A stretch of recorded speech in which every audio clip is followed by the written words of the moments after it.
بہار ہو کے خزاں لا الہ الا اللہ۔ ایک درویش کی حق گوئی سے ناراض ہو کر بادشاہ نے متکبرانہ انداز میں اس کو جیل میں ڈال دیا۔ وزراء میں سے کسی نے درویش کو کہا کہ بادشاہ کو بھرے دربار میں اس طرح نصیحت کرنا مناسب نہ تھا۔ درویش نے کہا، بات کہنا عبادت سمجھتا ہوں اور مجھے قید خانے کی کوئی پرواہ نہیں کہ یہ تو چند لمحوں کی بات ہے۔ بادشاہ کو درویش کی وزیر سے گفتگو کا پتہ چلا تو اس نے پیغام بھجوایا کہ چند لمحے نہیں، ساری زندگی جیل میں ہی رہنا پڑے گا۔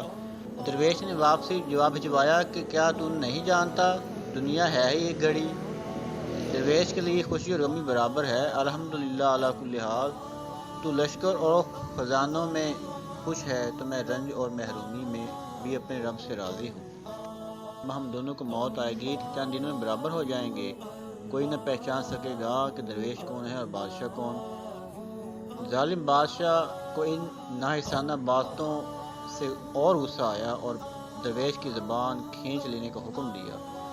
حق کو درویش نے فرمایا، مجھے اس سے کوئی فرق نہیں پڑے گا کہ میرا اللہ بغیر زبان کے بھی جانتا ہے کہ میں کیا کہنا چاہتا ہوں۔ میں ظلم برداشت کروں گا جو میری آخرت بہتر کر دے گا، بلکہ مجھے تو خوشی ہوگی اگر تجھے بھی مرتے وقت ایمان نصیب ہو جائے۔ سبق: بادشاہوں کی ناراضگی کے سبب حق گوئی کا فریضہ چھوڑنے اہل حق کا شیوہ نہیں ہے۔ آئینے جواں مردہ حق گوئیو بے باکی، اللہ کے شعروں کو نہیں آتی رباہی۔